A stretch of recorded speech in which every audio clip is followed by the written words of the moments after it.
Tonight, a desperate search continues in Arizona for 84-year-old Nancy Guthrie, the mother of Today Show anchor and former Court TV correspondent Savannah Guthrie. Nancy vanished from her Tucson area home late Saturday night under terrifyingly mysterious circumstances. Law enforcement has treated her home as a crime scene, saying evidence suggests Nancy was taken against her will and did not leave on her own. Blood found at the residence has been confirmed as hers, and key surveillance devices were disabled in the early morning hours, deepening concern. Why would someone abduct an 84-year-old woman under darkness in the early morning hours? The answer may lie in a ransom note sent to several media outlets that references specific details from the crime scene, though investigators have yet to publicly confirm the authenticity of this letter. With a deadline approaching, concern is growing. Nancy is considered a vulnerable adult with limited mobility and critical medical needs, which makes the urgency in bringing her home all the more grave. Meanwhile, Savannah and her siblings have made direct pleas to the author of the ransom note, asking for proof of life, asking for further communication so they can bring Nancy home. Tonight, all the latest information that's been released by law enforcement. We are live from Tucson as the search for Nancy Guthrie continues. I'm Vinny Politan. Thank you for joining us tonight here on Closing Arguments. And yes, that deadline has now apparently passed. And it is Monday. And Nancy Guthrie is still missing. Where is she? Why was she taken? There are so many questions surrounding this story. And obviously, the information that we get, we bring to you. But there's a lot more information that investigators may have, that the family may have, that they haven't made public. So a lot of the pieces here aren't necessarily fitting together very well. But at the end of the day, the only thing anyone cares about is bringing Nancy home, and she is still missing.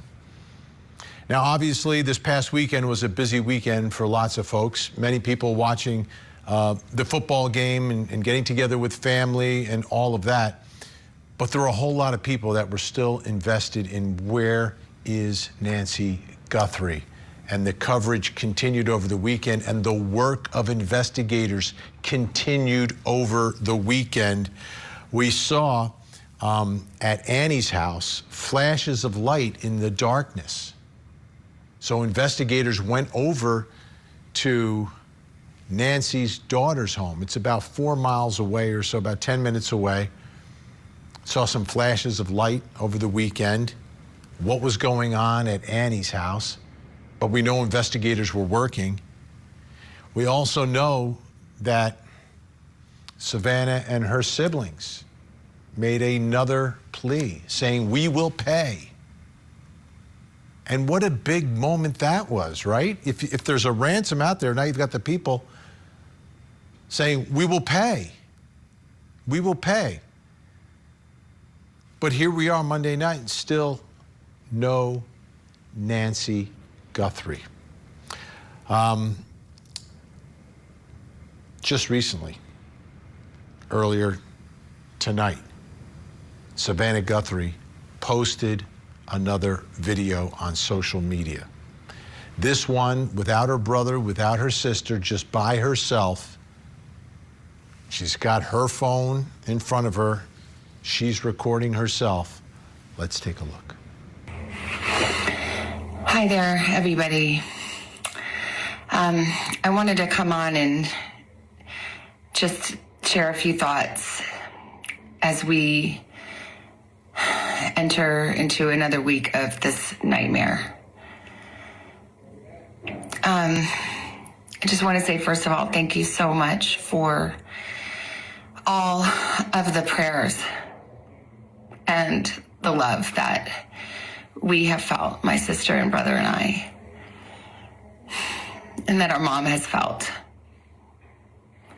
Because we believe that somehow, some way, she is feeling these prayers, and that God is lifting her even in this moment and in this darkest place. We believe our mom is still out there. We need your help. Law enforcement is working tirelessly around the clock trying to bring her home, trying to find her. She was taken and we don't know where. And we need your help. So I'm coming on just to ask you, not just for your prayers, but no matter where you are, even if you're far from Tucson, if you see anything, if you hear anything, if there's anything at all that seems strange to you, that you report to law enforcement. We are at an hour of desperation, and we need your help.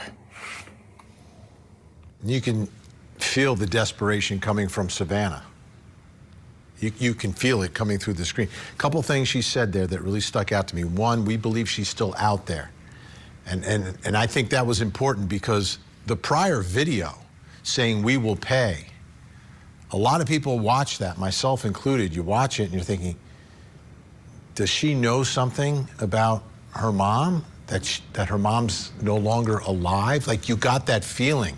It had that vibe. Those words weren't spoken, but reading the body language and between the lines, it almost seemed like they knew that Nancy was no longer alive. But today's video gives me a different feeling and gives me a different hope that they believe she's still out there. And when she says still out there, to me that means she's out there. She can still come home alive, which would be so important. But the other obvious theme there was we need your help. This is the desperation. Law enforcement is doing everything they can, but how about everyone else's eyes and ears? Have you noticed anything anywhere? You know, a neighbor acting strangely, strange vehicles, someone acting suspiciously, something that just is not adding up. You got to make the call. You got to make the call. All right. Let's bring in Court TV field reporter Cody Thomas, who is live outside Annie Guthrie's home in Tucson, Arizona. Cody, good to see you tonight. So let's talk about Annie Guthrie's house. Anything going on there tonight?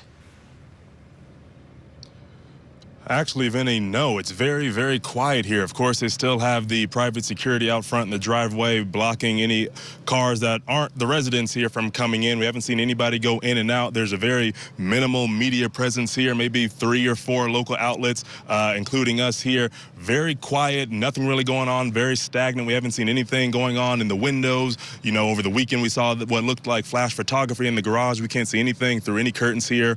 Right now, again, very quiet. But Vinny, we did within the last hour get an update from the Pima County Sheriff's Office with, you know, a few updates where they are in the investigation. And that update goes as follows. It says, we do not have any additional information to release publicly this afternoon. There are no press briefings scheduled at this time. Sheriff Nanos is not conducting one-on-one interviews and remains the sole department spokesperson. Many of you observed an active law enforcement presence at the Guthrie residences over the weekend. That activity will continue tonight and into tomorrow as part of the ongoing investigative process, including the expansion of the search and follow-up on new leads. The FBI is handling all aspects related to any ransom note or notes or communications involving the Guthrie family. And of course, Vinny, that anticipation today, you know, the deadline out here local time, it's 6:08 local time. That deadline was for 5 p.m. local time out here. And we've seen no movement neither at Nancy's house nor here at Annie's house. So, you know, once we know something, you guys will know something. Yeah, and I've got to think, if the family is staying there, because at one point they were all staying there, the 3 siblings, if something happens, police will go there, let them know, probably tell them in person and brief them, or if they need to go somewhere, to be somewhere. So that's important, but very quiet right now. Let's talk about the weekend again. Let's get a little more into that. What about the weekend at Annie's house? And you mentioned that they may be going back there tonight. Yeah, Vinny, so specifically Saturday night, that's when we saw police activity, whether that was FBI or Pima County Sheriff's activity, authority activity out here at Annie Guthrie's house, going in and out of the garage. People reported seeing, again, what looked like flash photography in the garage. But Vinny, according to one report by News Nation, it says, quote, Police were seen at daughter Annie Guthrie's home late Saturday night after the family issued another video message to their mother, Nancy Guthrie's supposed abductor.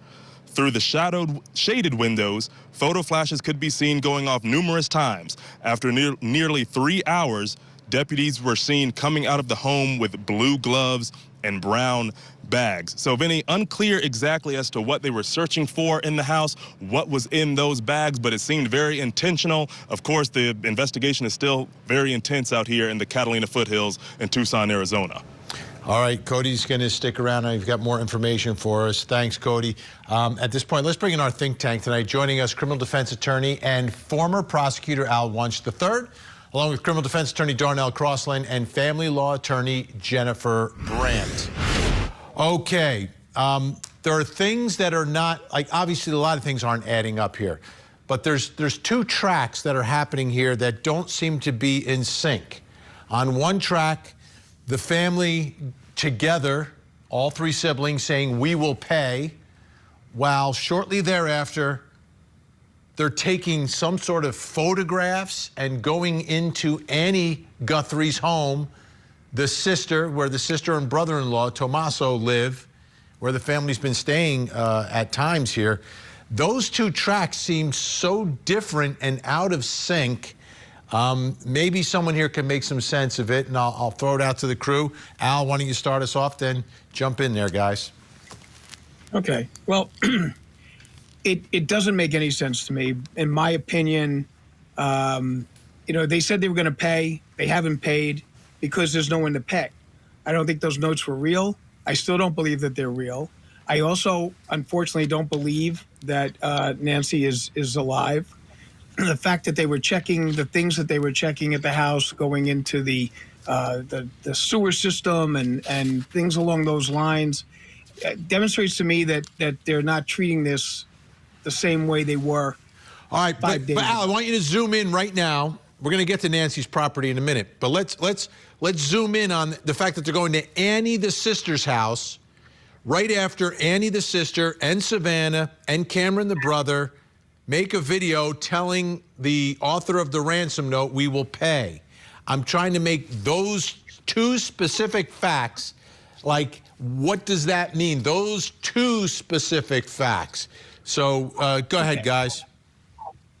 Okay, so Vinny, I'll jump in. We will pay. Can I jump in? Let me just finish what I was saying. That we will pay, then I think was a ruse from the beginning. I think that was thrown out there so they would get some sort of reaction from the alleged kidnappers, and they would get some sort of response. The only way you're going to get clues about who took her is to get them to start speaking. By saying they will pay, I think they were hoping that they would take that bait and they would comment and they would, get in touch with the family in order to try to get their payday, which did not happen.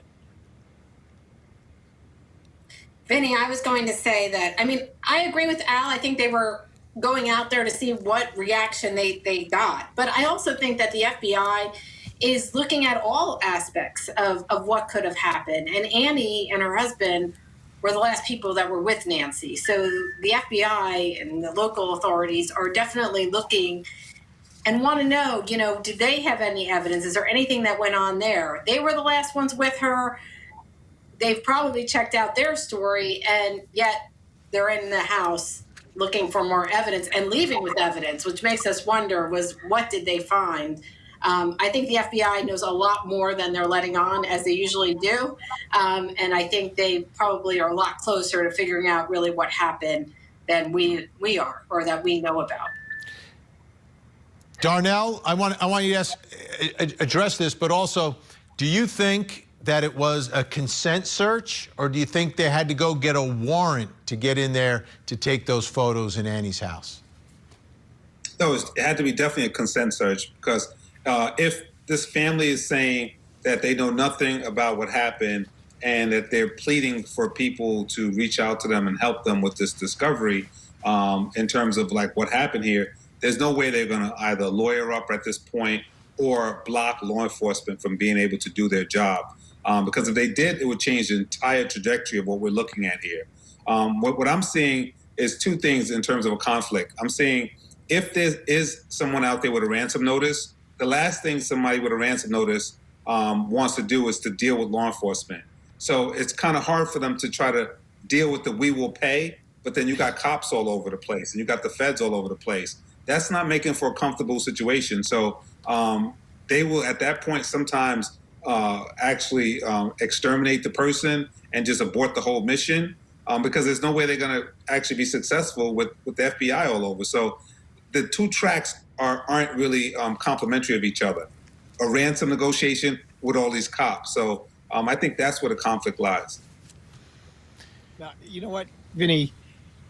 I have to disagree with what Darnell's saying, because if the kidnappers were that concerned about the cops being involved and the FBI being involved, why did it take them a couple of days before a ransom note had come out? Why wasn't there a ransom note sent immediately saying, do not contact the police, do not do this, she won't get hurt, we want to do that?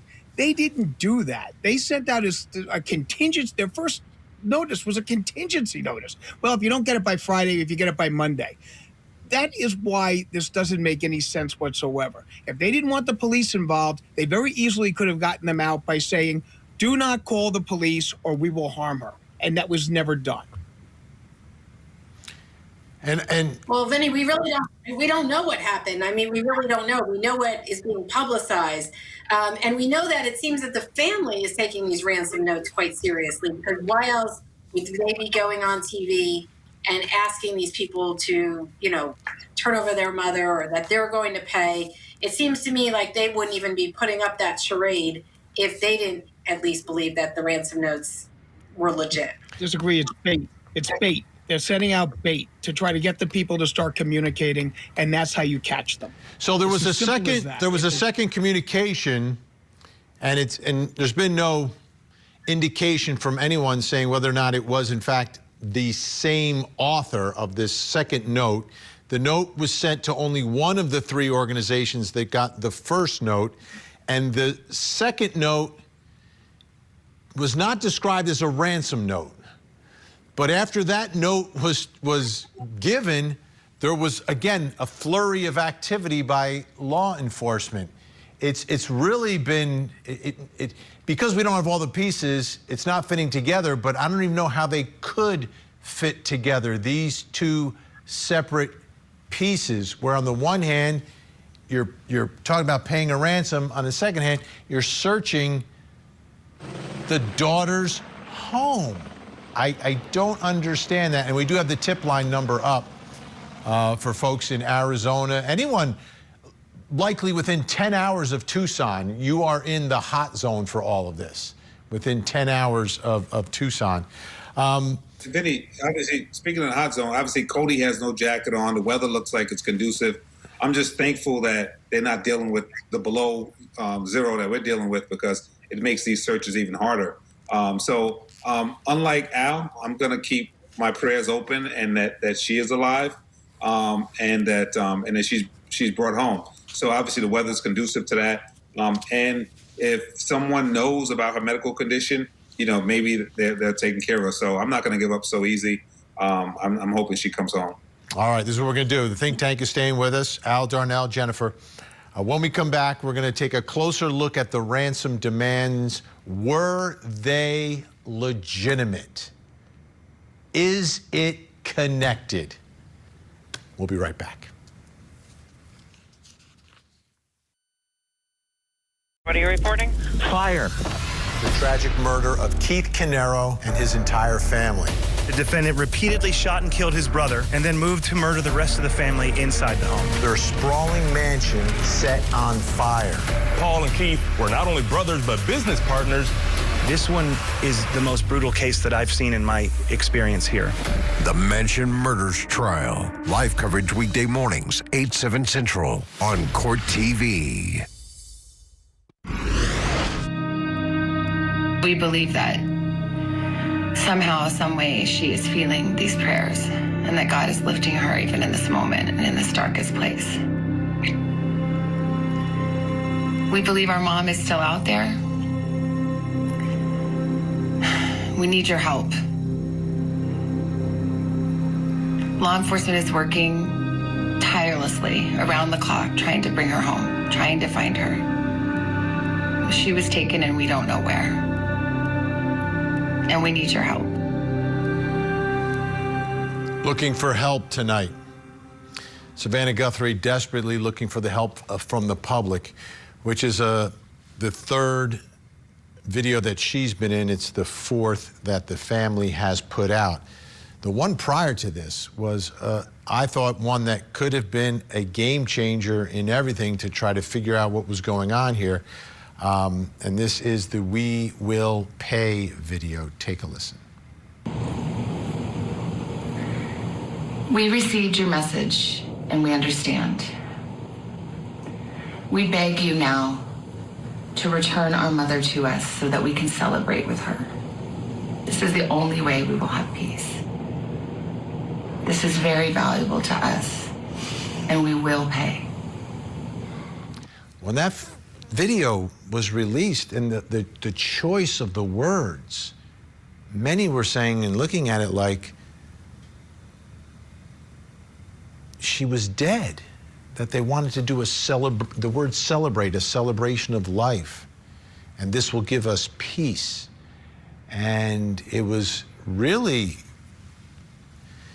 very powerful, and to the extent that there was this level of sadness that I felt watching that video that I thought was coming from the video. But then tonight, where Savannah is saying we believe she's still out there, to me, is a much different tone and outlook, and gives me renewed optimism that you may have the result that everyone is hoping and praying for in this case.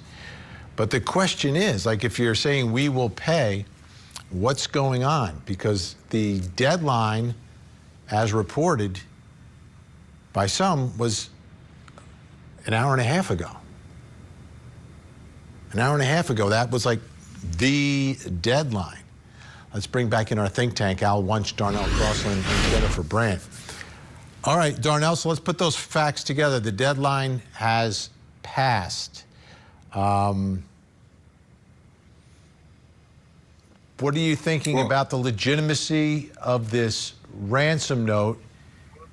Because it does not appear necessarily that it was that the money was paid. Well, I'm going to go back to what I was saying earlier. You can't operate legitimately on these two tracks where you have a family negotiating with a person who claims to have their loved one, and then the law enforcement doing their own thing. If this was legitimate, law enforcement will be involved. They'll have, like the movie Hostage Negotiator with Samuel Jackson. They'll have someone who knows how to talk to this person, whether in writing or coaching the family about how to send the cues out. There's two different tracks. So I don't believe that law enforcement is even taking this ransom thing seriously. They're doing law enforcement work, which is treat this thing like a crime and back it out from there. Everyone's a suspect, and that's what they're doing.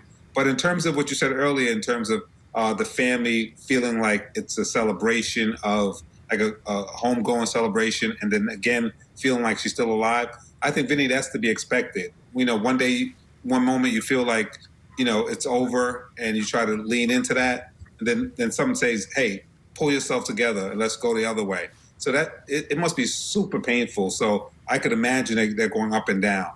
So I think that's par for the course. Let me put a couple more things in the mix here. This is from TMZ.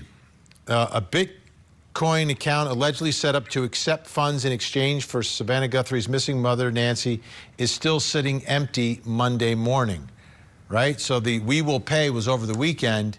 Monday morning, TMZ is saying that the account was still empty. It's unclear how long it typically takes for accounts to update, but as of now, the confirmed balance in the publicly viewable account stands at zero with no transactions recorded. And that's the thing about Bitcoin on the blockchain, is that if the payment is made, you're going to see it in that Bitcoin address. I had Mike Ring on the show. Take a listen to what he said about, he's a cryptocurrency expert. It's what he does for a living. What his view about the Bitcoin payment of the ransom.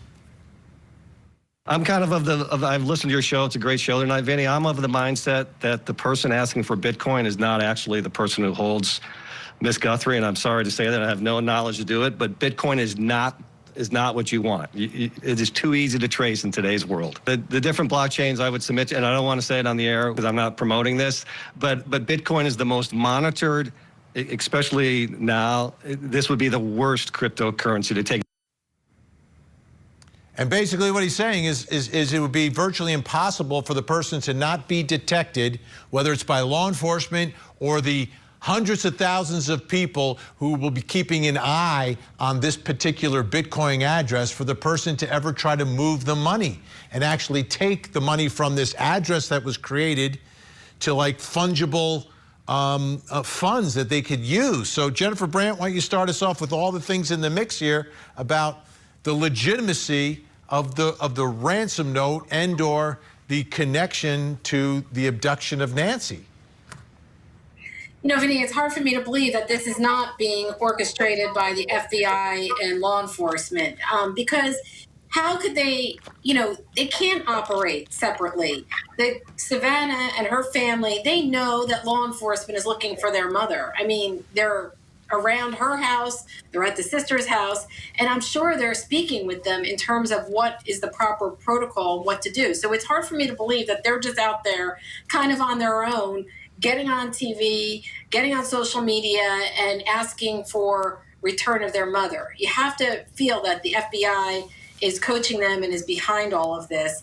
And why they're doing it, we don't really know. It doesn't make sense for all the reasons that we discussed tonight. I mean, that if they were really looking to talk to kidnappers, it wouldn't be so public, and it wouldn't be with law enforcement doing all they're doing. So I don't know the reason why, but, as I said before, I think there's probably a lot more going behind the scenes that we don't know about. Hopefully they're getting in closer to finding what happened to Nancy Guthrie.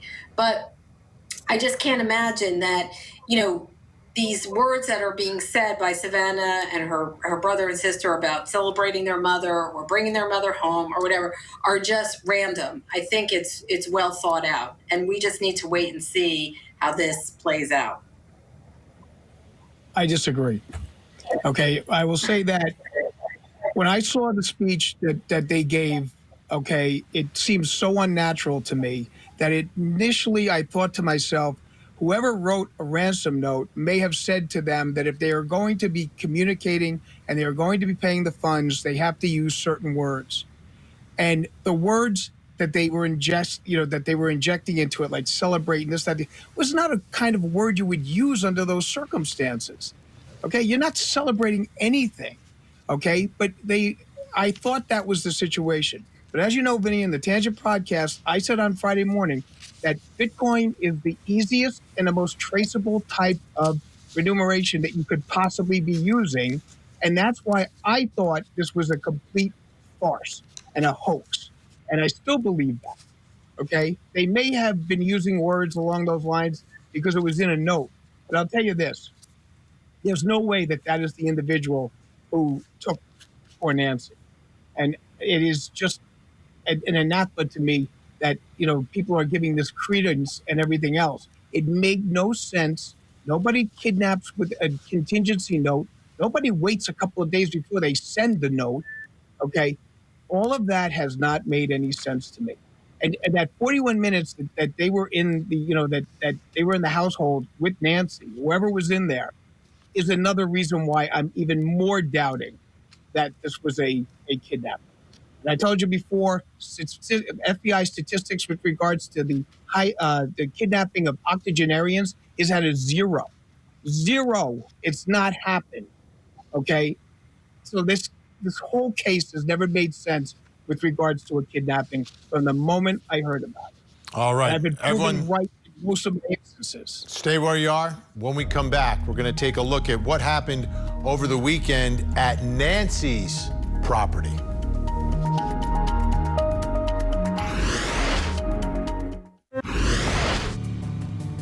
Right now, we believe Nancy is still out there. We have nobody of interest or any suspects that you would consider a prime suspect. To those imposters who who are trying to take advantage and profit from this situation. We will investigate and ensure you are held accountable for your actions. Investigators have been working around the clock. I mean, Savannah Guthrie said it, and it's true. Like, we've seen them, the level of investigation and how many hours they're putting in different areas. Lori Jane Gliha from Scripps News Group has more on those efforts. The search for Nancy Guthrie now stretching into a second week. Every hour is more difficult. There's no question about that. A looming ransom deadline to pay a potential kidnapper is rapidly approaching. According to Scripps News Tucson station KGUN, a ransom note it received demanded $6 million in Bitcoin by 5 p.m. on Monday. Guthrie's children released another video Saturday on social media, appearing to suggest they'd pay that ransom. We beg you now to return our mother to us so that we can celebrate with her.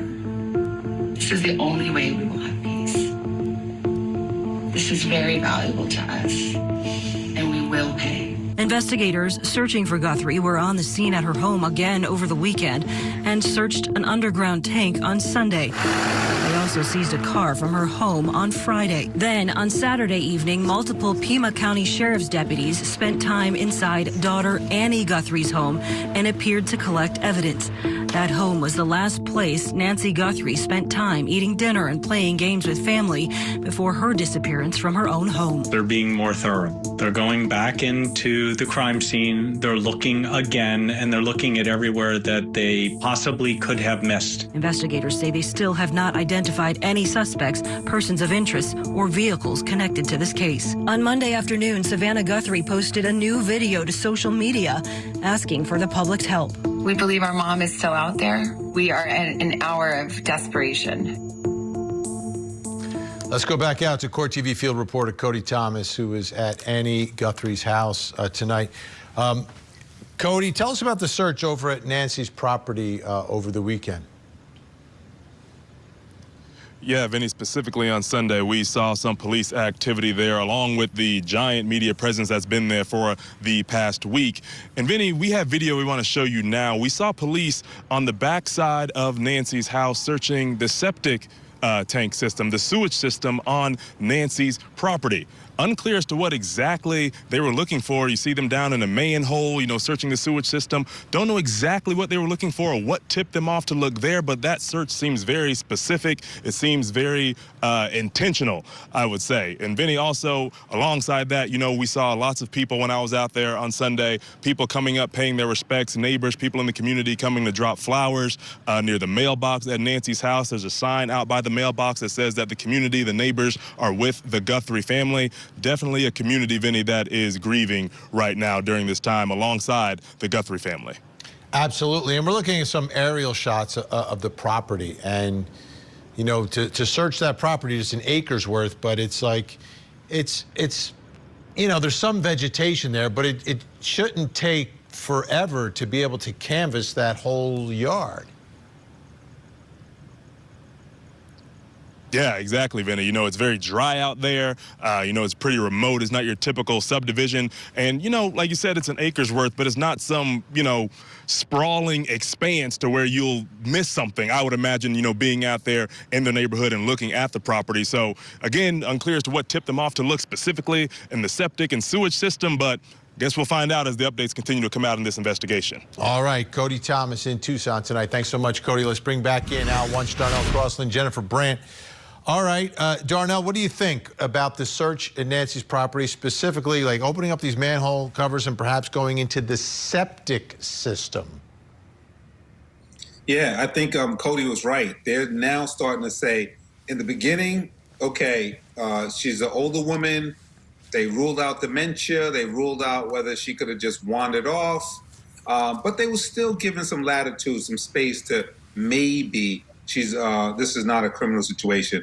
But I think they're now reassessing this and saying, you know what, we really have to hone in on this as a crime.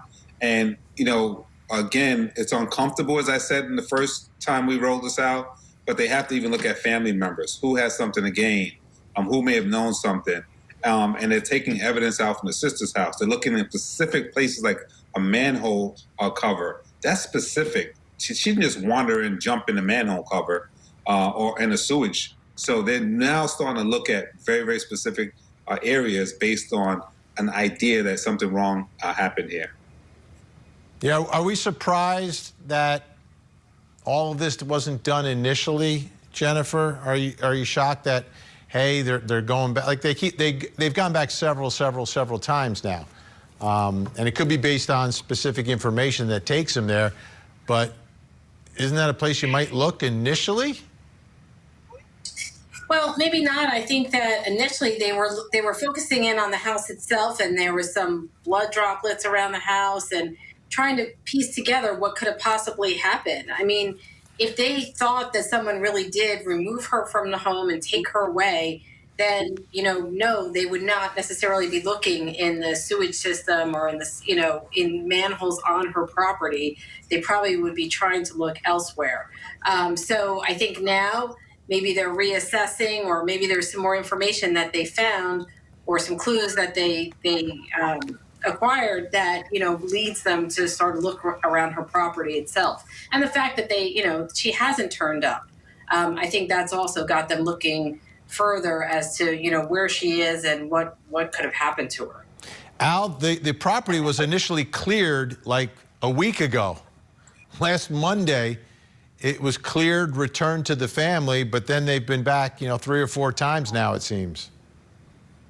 And that is very disturbing that's the situation that's going on there.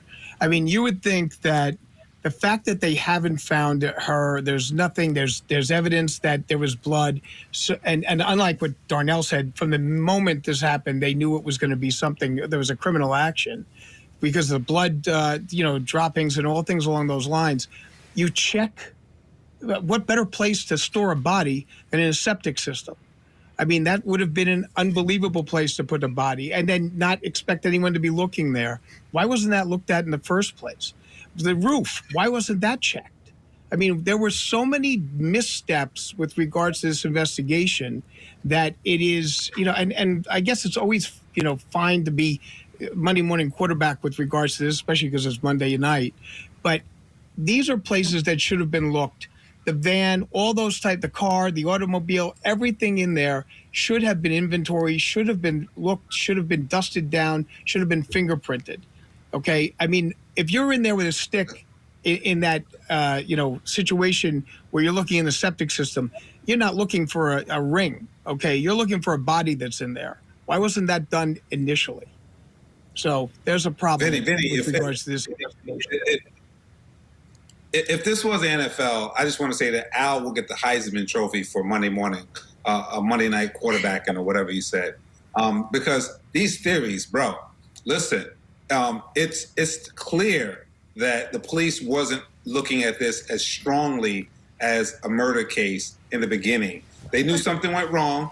They knew that maybe she might have been out there. He tossed around this idea that it's not really a ransom, it's a smoke screen, etc. But now I think that they're doubling back with the help of the FBI and now going over everything as though this is a murder scene. Remember, we always were learned on Court TV, you treat it like a murder scene and you dial it back as you need to. But they didn't do that at first. So I think now they go in there, and if they have to dial back, they will. But they're ramping it up because they have no choice at this point. And that's why Darnell will never get the Heisman. I don't think they thought it was a murder at first. I mean, clearly they just thought she was taken somewhere. So that's why they weren't doing all that they're doing now. And now that the time has gone by and it seems more likely that she's not going to just be returned, I think now they're looking everywhere they can. Let me ask you this, because obviously this story. Yeah, let me throw this out, Al. You have to expect worse. Before we run out of time. You have to expect the worst, and you work, like Darnell's right, you work down from that. You always start from that situation. There was no note at that time. You would have been looking to see that she had been murdered, especially with the blood evidence that was there. Now, do you think this story obviously has taken on a life of its own, right? This story, there are news networks that cover politics nonstop, that dropped politics for this and have been doing this around the clock. Do you think, number one, investigators expected this level of intense coverage? And do you think that the criminals, the home invaders, the intruders, the abductors expected this. Let's go around the horn. We'll start with Darnell. Yeah, I would say they have to, Vinny. I mean, Miss Guthrie is a household face and name, so they had to. But like with everything, you think it would, and you don't know for sure. But then once it takes on a life of its own, it even makes investigators work harder. Say, hey, we can't brush this under the rug. So I think we expected it, but maybe the level. We did. Like, I understood it. Like, the first time I saw it, I said, this is a big story. But Jennifer, do you think the sheriff did? And do you think the abductors did? No, not at all, Vinny, because I think we're so fascinated by it, not only because it's Savannah Guthrie's mother, but because it's an 84-year-old woman. And as Al has said repeatedly, you just don't hear stories like that about an 84-year-old being removed from their home under suspicious circumstances, that it's not somebody just wandering around with dementia. This is somebody that could have been potentially kidnapped or taken. So I think that, with the notoriety of Savannah, but I think the fact that it's this older woman, I think that's really why people are talking about it as much as they are. We have 20 seconds, Al. Wrap it up. Timing, Vinny. Look at the timing. The timing was right before the Olympics. Savannah was supposed to be at the Olympics. Okay, so how could they not think this would be a situation that was going to explode on the screen? Okay, NBC spent a lot of money with regards to these Olympics. She's not going. It's right at that time. So everyone had to have expected that there was going to be an incredible amount of publicity. Al Wunsch, Darnell Crossland, Jennifer Brandt, thank you so much. When we come back, something else you need to know tonight. Join Court TV's Vinny Politan with the latest and breaking true crime stories. Now, let's look at the other side of all of that.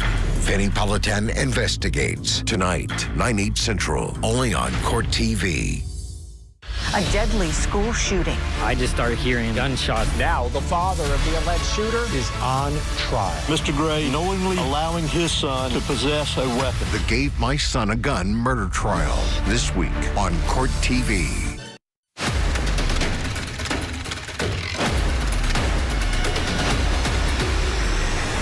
Welcome back. Time to reveal something else you need to know today. Let's take a look at the big board. What's happening in the world of true crime? The stepbrother charged. This is a huge development from an ABC News report. 18-year-old Anna Kepner, remember her? She was murdered on that Carnival cruise ship. Well, the stepbrother who was found, the stepbrother of Anna, who was found dead on that Carnival cruise ship in November, was arrested and charged this week in connection with the case, according to Anna Kepner's father, who is the stepfather of the suspect. The stepbrother was released to the custody of a guardian. Chris Kepner said it's not known what specific charges he is facing, but this is finally a huge development in a case that seemed like it should lead to some sort of charges. We'll keep an eye on it for you. Right now, I need your eyes on the screen because we have a missing child who needs your help tonight. This is Harmony Powers. Harmony is missing out of Springfield, Massachusetts, just 16 years old. If you see Harmony, pick up the phone, make a call, make a difference. 911, 1-800-THE-LOST, or you can call the Springfield Police Department. That phone number is on your screen right now. Let's see if we get Harmony to a safe place tonight. Don't go anywhere. We have another hour of live true crime. Vinny Politan Investigates is next. In the meantime, please don't forget to hug the kids.